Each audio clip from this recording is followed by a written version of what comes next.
열왕기상 4장입니다. 1절 6절 솔로몬 궁정 신하들의 명단이 나옵니다. 이들은 솔로몬 왕국의 핵심 세력이죠. 1절에서 솔로몬 왕이 온 나라의 왕이 되었다고 말하는데 이것은 이때 왕이 되었다는 것이 아니라 솔로몬이 왕으로 있을 때라는 의미입니다. 2절부터 솔로몬 궁정 신하들의 명단이 나옵니다. 제일 먼저 사독의 아들 아사리아가 나옵니다. 아사리아는 사독이 죽은 후 솔로몬 성전에서 대제사장을 지낸 인물입니다. 이렇게 당대 대제사장의 이름이 가장 먼저 언급되는 것은 이스라엘에서 하나님의 성전과 제사가 중심 위치에 있었음을 의미합니다. 3절에서 시사의 아들 엘리호렙과 아히야는 서기관입니다. 서기관 역할에 대해서는 학자들마다 조금씩 이견이 있지만 기본적으로 왕의 명령에 따라서 행정을 맡은 자들로 왕궁과 국가의 공식 문서를 다루었다고 봅니다. 이들은 솔로몬 궁정에서 가장 높은 행정 관리라고 볼 수 있습니다.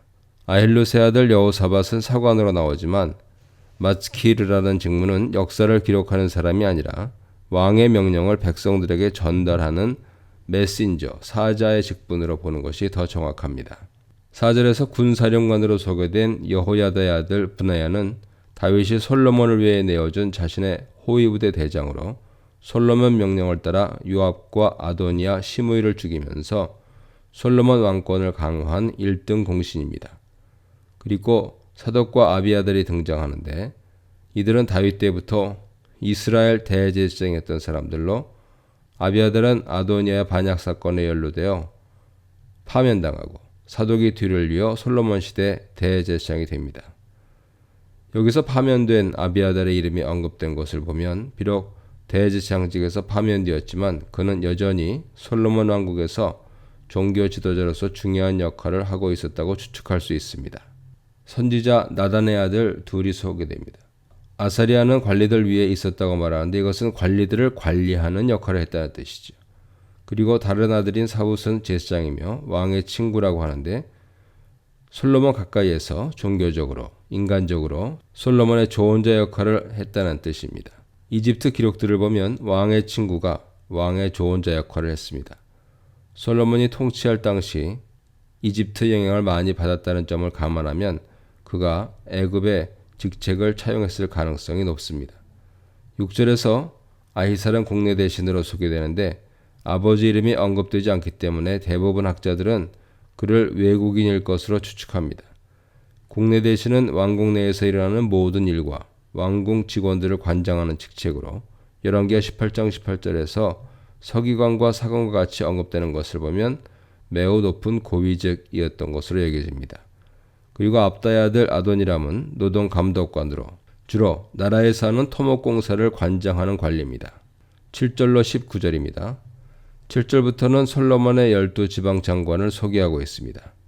솔로몬은 전통적으로 형성되어 있는 12지파의 지방자치제를 좀 변형해서 북조 이스라엘 지역을 12개 권역으로 나누고 각 지역의 중앙정부에서 지방관을 파견하여 그곳을 관할하게 하는 정책을 시행했습니다. 즉 지방자치제에서 중앙집권 체제로 전환한 것이죠. 이것은 왕권을 강화하고 세금 걷는 일을 쉽게 하기 위해서입니다. 하지만 여기서 남쪽 유다 지역의 지방관은 언급되지 않는데 아마도 솔로몬이 직접 관할한 것으로 생각됩니다. 7절에서 규정한 지방관의 역할은 왕과 왕실을 위하여 양식을 공급하는 것이라고 했는데 이는 왕실에 내는 세금을 의미하죠.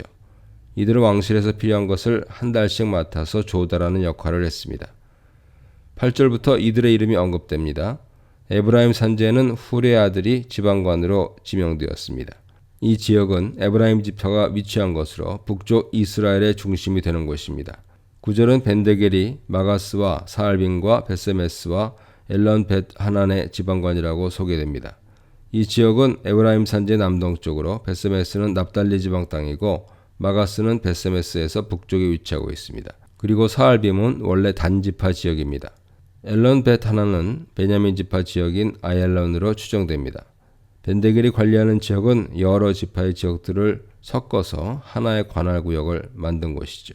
10절에 보면 헤셋의 아들은 아르복과 소고와 헤벨 지역을 관리했습니다. 이 지역은 므낫세 지파의 영역으로 샤론 해안 평야 지역이죠. 11절은 아비나답의 아들이 나파트 도르의 모든 지역을 관리하고 있다고 말합니다. 나파트는 도르의 높은 곳을 나타내는 지명으로 므낫세 지파 지역이죠. 아비나답의 아들은 특별히 솔로몬의 딸 다박과 결혼했다고 소개됩니다. 이는 솔로몬이 혼인관계를 통해서 예루살렘에서 먼 지역인 도르를 확실하게 자신 통치하에 두려고 했다는 것을 알 수 있습니다. 12절에서는 아힐루스의 아들 바하나가 다낙과 무깃도와 이스라엘 아래 사르단가에 있는 베스안 온 땅을 관리했습니다. 다낙과 무깃도와 베스안은 므낫세 지파 북쪽 지역이죠. 그리고 아벨무올라는 요단강을 따라 베스안의 남쪽에 있는 곳으로 서쪽 므낫세 지파 경계가 되는 곳입니다. 13절에서는 게벨의 아들이 길랏 라못과 야일의 모든 마을과 바산 아르곱 땅의 성벽과 60개의 성읍을 관리했습니다. 이곳은 모두 요단 동편 지역이며 바산 아르곱에 있는 성읍을 다스렸다는 것은 솔로몬 당시 이스라엘 영토가 바산까지 확장되었다는 것을 보여줍니다. 14절에서는 이또의 아들 아히나답이 마하나임을 관리했다고 소개합니다. 마하나임은 요단 동편 길르앗에 위치하며 야복강 근처에 있는 지역입니다. 15절은 솔로몬의 사위인 아히마아스가 납달리 지파 지역을 관리했다고 간략하게 소개합니다. 납달리는 지파들 중에서 단 다음으로 북쪽에 위치하죠. 여기도 예루살렘에서 상당히 멀기 때문에 자신의 사위를 지방관으로 파견한 것으로 보입니다. 16절에서는 후세의 아들 바하나를 아셀과 아롯의 지방관으로 삼았습니다. 후세는 다윗이 압살롬 반란으로 도망갈 때 가장 큰 위협이 되었던 아히도벨의 계책을 망가뜨린 사람으로 다윗의 충실한 신하였죠. 솔로몬은 다윗의 충실한 신하였던 후세 아들들을 신뢰하여서 멀리 있는 아셀 지파와 브알롯 지역의 지방관으로 보낸 것이죠. 브알롯 지역은 어디인지 분명하지 않은데 많은 학자들이 아셀과 붙어있는 스불론 지역으로 간주합니다. 17절에서 바로아의 아들 여호사밧은 이사갈 지파 지역의 지방관으로 보내집니다. 17절로 북쪽 이스라엘 지방관 소개가 끝나죠. 18절에서는 베냐민 지역 지방관으로 엘라의 아들 시므이를 파견합니다. 19절에서는 요단 동편 중에서 아모리 왕 시온과 바산 왕 옥이 점유하고 있던 길르앗 지역에 우리의 아들 게벨을 지방관으로 파견했습니다. 게벨이 다스린 길르앗 지역은 13절 게벨의 아들이 다스리던 요단 동편 남쪽 지역과 14절 이또의 아들 아히나답이 다스리던 마하나임 북쪽 지역으로 요단 동편 가운데 지역을 나타냅니다. 이 부분을 정확하게 하기 위해서 화자는 시온과 옥이 점령했던 지역이라는 단서를 답니다. 이렇게 솔로몬은 지방관을 파견하여 지파들의 자율성을 약화함으로 북쪽 이스라엘이 반란을 일으킬 가능성을 차단하려고 애썼습니다. 다윗이 남쪽 유다와 북쪽 이스라엘을 통일하긴 했지만 압살롬 반란과 시바 반란을 통해 북쪽 이스라엘은 언제든 다윗 가문에게 반란을 일으킬 수 있다는 사실을 알았기 때문입니다. 세금을 효율적으로 걷기 위해 시스템을 정비한 것이 후에는 백성들에게 과중한 세금을 걷는 방편으로 사용되었고 결국 과한 세금으로 인해 북쪽 이스라엘이 반란을 일으키고 나라가 쪼개지게 됩니다. 이것을 보면 나라를 다스리는데 좋은 시스템을 만들어내는 것도 중요하지만 하나님께서 나라를 지켜주시며 왕권을 지켜주시고 보호해 주셔서 그리고 왕은 하나님의 대리자로서 백성들의 삶을 돌봐야 한다는 가장 기본적인 사실을 잊지 말아야 하는 것입니다. 그것이 안 되면 어떤 시스템도 소용이 없다는 교훈을 얻을 수 있습니다. 이 문단에서는 온 이스라엘 왕으로 통치하다, 신앙을 앞세워 통치하다, 평화와 부유의 나라를 일구다에 대해 묵상해 보시기 바랍니다. 20절로 23절입니다. 20절에서 솔로몬 시대 유다와 이스라엘 인구가 바다의 모래같이 많았다는 표현은 창세기에서 아브라함에게 주신 하나님 약속이 성취되었음을 나타냅니다. 하나님께서 아브라함에게 주신 약속은 1차적으로 출애굽 때 이루어졌으며 솔로몬 왕 때 완성됩니다. 단순히 인구가 많은 것만을 자랑한 것이 아니라 이들이 모두 잘 먹고 잘 살 만큼 솔로몬 시대는 매우 부유했고 모두가 즐겁게 살 수 있는 평화롭고 자유로운 것이 되었다는 것입니다. 솔로몬 왕국에 진정한 샬롬이 있었다고 평가합니다. 21절에서는 솔로몬 시대 이스라엘 국경을 말하고 있습니다. 그 강이 나오는데요. 그 강은 유프라테스 강으로 북쪽과 동쪽 경계는 유프라테스 강이고 서쪽으로는 블레셋 사람 땅이었던 해변 지역, 남으로는 애굽 지역 경계까지 다스렸다고 보고됩니다. 이것은 네게보를 지나서 시내 광야까지 모두 이스라엘 관할이었다는 뜻이죠. 이렇게 넓은 영토는 아버지 다윗에게서 물려받은 것으로서 아브라함에게 약속하신 땅보다 훨씬 넓습니다. 솔로몬은 시리아나 바산 등 주변 나라들에게서 조공을 받았다고 기술합니다. 솔로몬 시대에 나라가 부유할 수 있었던 이유는 주변국에서 조공을 받았기 때문이죠. 이런 조공으로 솔로몬은 매우 부유했는데 본문에서는 그 부유함을 솔로몬 궁정에서 하루 동안 소비하는 양식을 통해 드러내고 있습니다. 곡물은 고운 가루 30고루, 굵은 가루 60고루로 대략 33,000리터 정도, 2리터 페트병을 하면 16,500개 양입니다.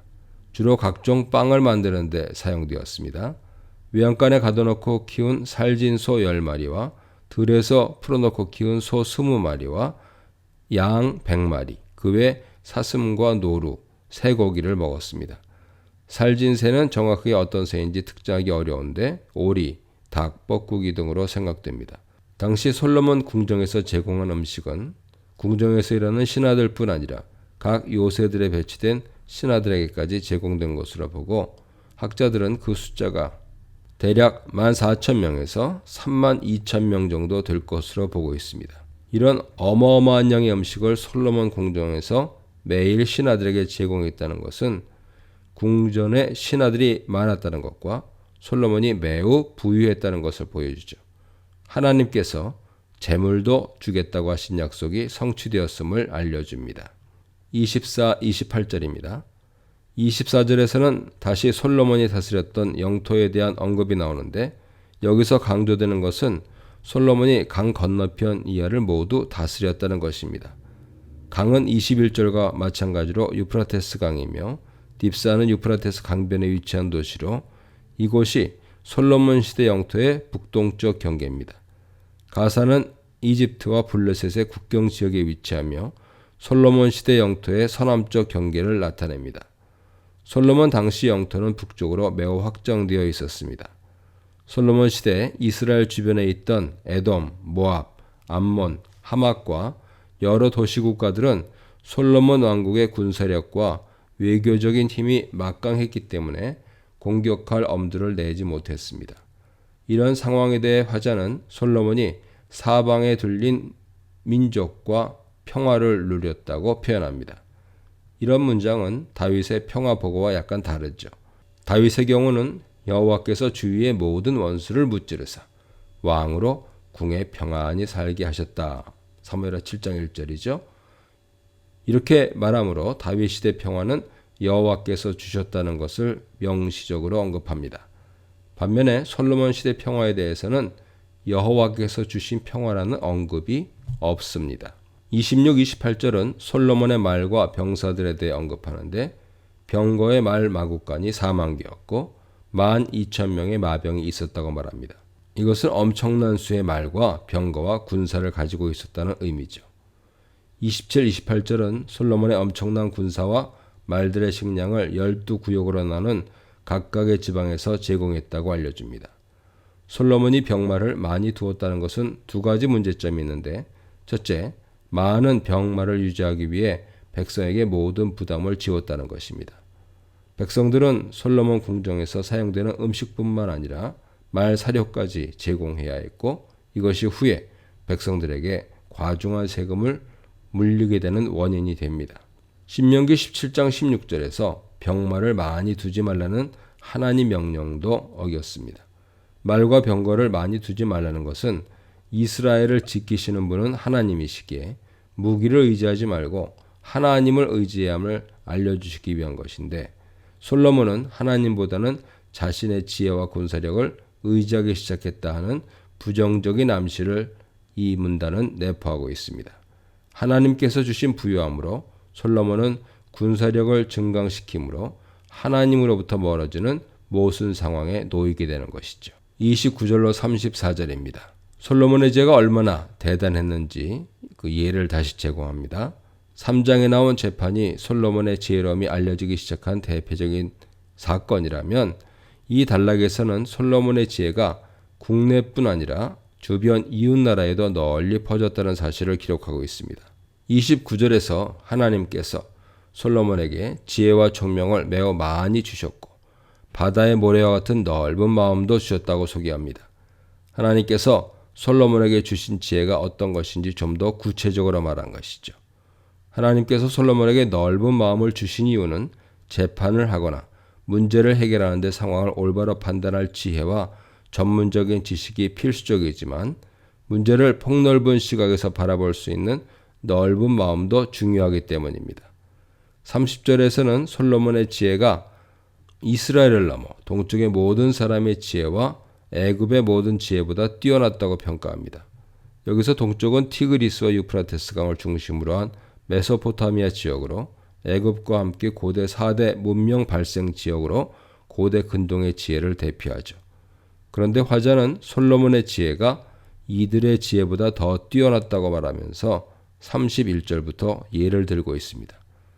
첫째는 솔로몬의 지혜가 에단과 헤만과 갈골과 다르다보다 나았다는 것입니다. 예스라 사람 에단과 헤만은 시편 88, 89편 저자로 시편은 이들을 교훈, 마스기를 지은 지혜자로 평가하고 있습니다. 본문 정황상 당대에 유명했던 지혜자들의 이름이었다는 것은 분명하죠. 솔로몬은 당대 지혜자들보다 더 뛰어났고 그의 명성이 사방에 퍼지게 되었습니다. 두 번째에는 솔로몬이 잠언을 3,000개나 말하고 노래는 1,005편을 지었다는 것입니다. 솔로몬이 잠언을 말하고 노래를 지었다는 것은 잠언 그리고 시편이 증명합니다.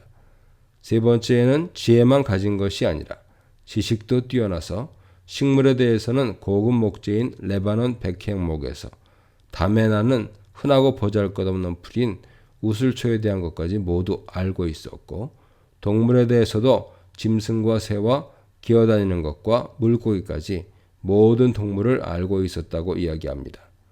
이것은 솔로몬이 세상 모든 생물과 자연 이치에 대한 지식도 뛰어났다는 것을 의미하죠. 이렇게 솔로몬은 당대에 뛰어난 지혜와 지식을 가지고 있었기에 주변의 왕들이 그에게 조언을 구하기 위해 사자들을 보냈습니다. 솔로몬에게는 늘 많은 사람들이 찾아왔고 그의 명성은 날로 높아졌습니다. 이스라엘이 비록 메소포타미아와 애굽 사이에 끼어있는 작은 나라이고 솔로몬은 작은 나라의 왕이지만 하나님께서 함께 하셨기에 가장 지혜롭고 위대한 왕으로 명성을 날릴 수 있었던 것이죠. 하나님을 의지하는 자는 솔로몬처럼 상상을 초월한 큰 영화를 얻을 수도 있는 것입니다. 세상을 만드신 창조주는 우리 하나님 뿐이시기 때문이죠. 이 문단에서는 약속 성취를 경험한 통치자, 지혜로운 통치자에 대해 묵상해 보시기 바랍니다.